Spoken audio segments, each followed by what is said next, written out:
हमारे साथ इस वक्त खास मेहमान major general retired Shankar Prasad sir, रक्षा विशेषज्ञ जुड़ गए हैं। जरा जनरल शंकर प्रसाद का ही रुख करेंगे और उनसे जानेंगे सर ये जो आतंकवादी हमला पहलगाम में हुआ, जिसके बाद देश में गुस्सा, देश में उबाल और हिसाब जो मांगा जा रहा है कि बदला लो पाकिस्तान से, आपको क्या लगता है सर जवाब हिंदुस्तान देगा अपने वक्त पर, अपने तरीके से और साथ ही खुद जगह चुनकर? वो क्या जवाब हो सकता है जनरल प्रसाद? आपने बहुत अच्छा सवाल पूछा है। देखिए, सबसे पहले तो ये समझ लीजिए कि पाकिस्तान एक बड़ी भारी गलती कर बैठा है। इस समय उसने कश्मीर के अंदर जो हरकत की है उसका अंजाम जो निकलेगा, जो उसका रिज़ल्ट निकलेगा, वो इतना गंभीर होगा कि पाकिस्तान उसको कई सालों तक झेल नहीं सकेगा।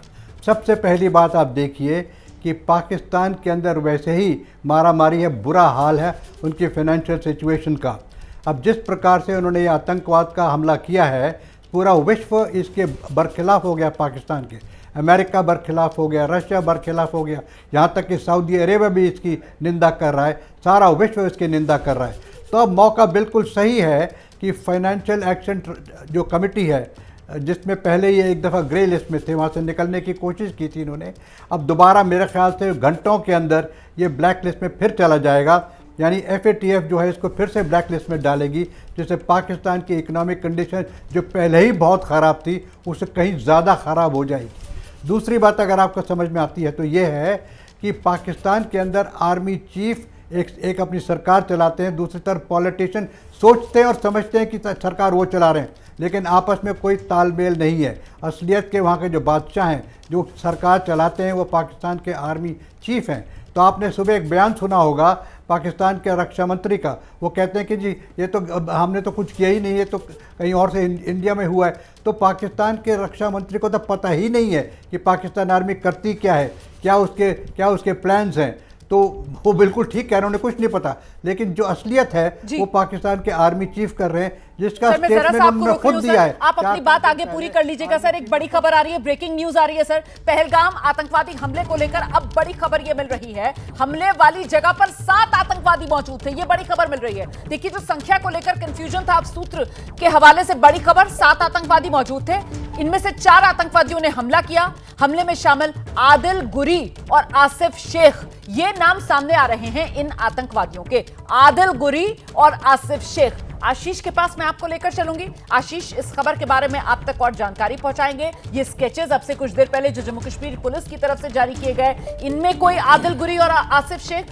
आशीष, देखिए, ये तो अभी कहना मेरे लिए मुश्किल होगा। ये तो जो वहाँ पर लोग मौजूद थे, जिनके लोगों को मारा गया, जो चश्मदीद थे, उनसे पूछ करके जम्मू कश्मीर पुलिस ने ये स्केचेस बनाए, जिसके आधार पर आतंकियों की ये तस्वीरें जारी की गई हैं। रुमाना, ये बड़ी बात है कि बिल्कुल आप ठीक कह रही हैं। अब ये तकरीबन कंफर्म है, जो हमें टॉप सोर्सेज ने बताया है कि 7 आतंकी थे।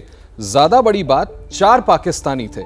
4 पाकिस्तानी आतंकियों में से 2 के नाम अब हमारे सामने हैं, आदिल गुरी जो आप कह रही थी और आसिफ शेख।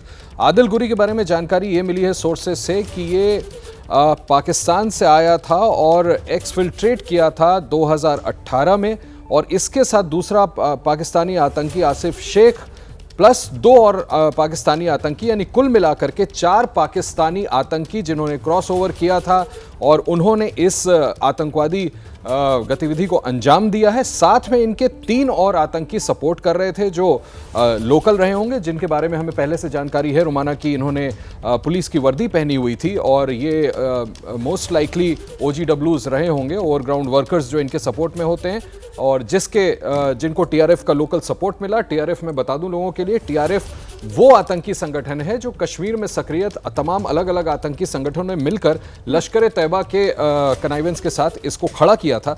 और अब ये कंफर्म आप मान के चलें, जो हमें टॉप सोर्सेज ने बताया है, 7 आतंकियों ने इस घटना को अंजाम दिया, ये टेररिस्ट अटैक कैरी आउट किया, जिसमें से 4 पाकिस्तानी आतंकी थे, जिसमें से एक का नाम आदिल गुरी और दूसरे का नाम आसिफ शेख। नहीं तो ये 7 आतंकवादी, 4 इनमें पाकिस्तानी और 3 भारतीय कश्मीरी। जी हाँ, जैसे मैंने आपसे कहा कि जो जानकारी है उसके मुताबिक ये लोकल ओवरग्राउंड वर्कर्स जिनको OGW हम कहते हैं, इन्होंने ये लोकल सपोर्ट दिया है इन 4 पाकिस्तानी आतंकियों को। और ये जैसा जानकारी भी मिल रही थी, अगर आपको याद हो, कुछ दिनों पहले ही जब किश्तवाड़ में इंडियन फोर्सेस ने, सिक्योरिटी फोर्सेस ने 3 आतंकियों को मार गिराया था, तो वहाँ की जो टेरर आउटफिट्स हैं उन्होंने धमकी दी थी कि हम इसका बदला लेंगे।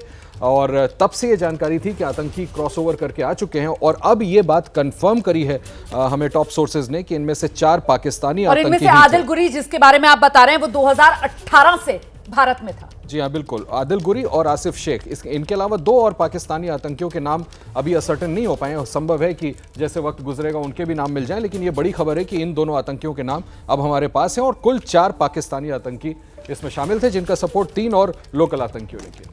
बिल्कुल, मैं लौटूंगी आपके पास। इस बीच जरा सीधे दर्शकों को लेकर चलेंगे श्रीनगर ग्राउंड जीरो से। हमारे सहयोगी अहमद बिलाल भी इस वक्त हमारे साथ मौजूद हैं और जरा बिलाल से जानते हैं। बिलाल, जो पार्थिव शरीर हैं उनको एयरपोर्ट पहुंचाया जा रहा है, इसके अलावा जो घायल हैं उनका इलाज चल रहा है और ज्यादातर जितने इस हमले में घायल हुए हैं वो सभी लोगों को श्रीनगर ही अब लाया जा रहा है क्या? इसको लेकर क्या अपडेट है वो आप आगे दीजिएगा, लेकिन पहले जरा जल्दी से जनरल शंकर प्रसाद का रुख कर लेते हैं। जनरल शंकर प्रसाद, आप प्लीज अपनी बात पूरी कीजिए सर। और ये जो नए इनपुट्स अब मिल रहे हैं जिसको लेकर हमारे सहयोगी आशीष ने जानकारी दी कि कुल 7 आतंकवादी, जिनमें से 4 पाकिस्तानी, और उन 4 पाकिस्तानियों में से भी 2 के नाम सामने आ गए, आदिल गुरी और आसिफ शेख। जनरल प्रसाद, ये जो आपने खबर सुनाई है बहुत अच्छी खबर है, जिसके बारे में हम पहले से ही सोच रहे थे। इस किस्म का आतंकवाद का हमला बिना लोकल सपोर्ट के नहीं हो सकता।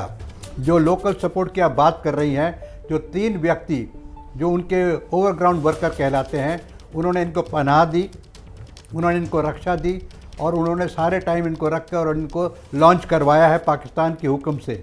देखिए, जो लोकल लोग हैं उनको लोकल जो पहलगाम के लोगों को पहचानते होंगे, अवश्य पहचानते होंगे, इतने सालों की बात हो गई। जबकि उनका जनरल प्रसाद मैं आपको रोकूंगी सर, क्योंकि ग्राउंड पर कनेक्शन जरा मुश्किल है। रिपोर्टर हमारे वहां पर मौजूद हैं, बिलाल इस वक्त हमारे साथ मौजूद है, बिलाल के पास लेकर चलेंगे। जी Bilal.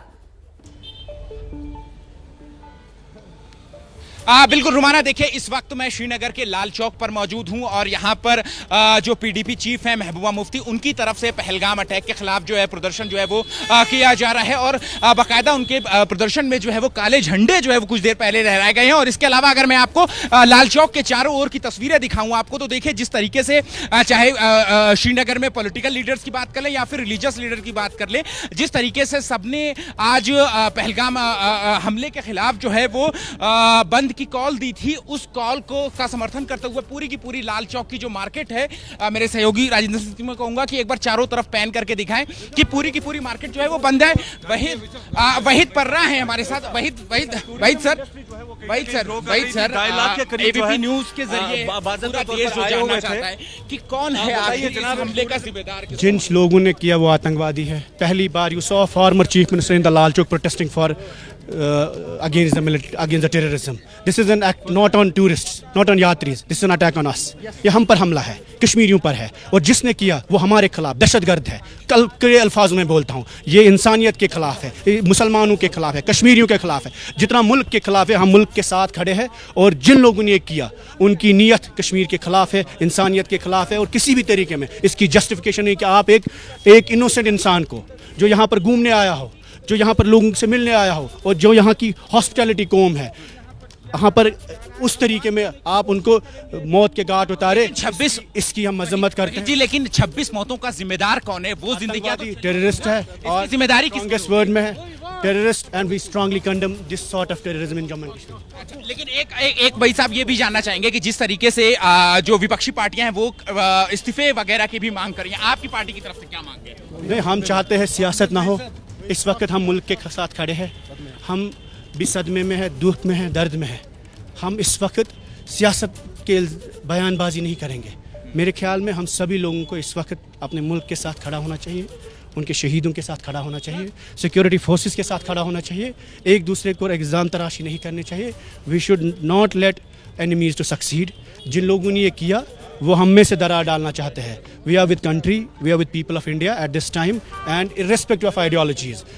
It's a target killing of Hindus, we are acknowledge it.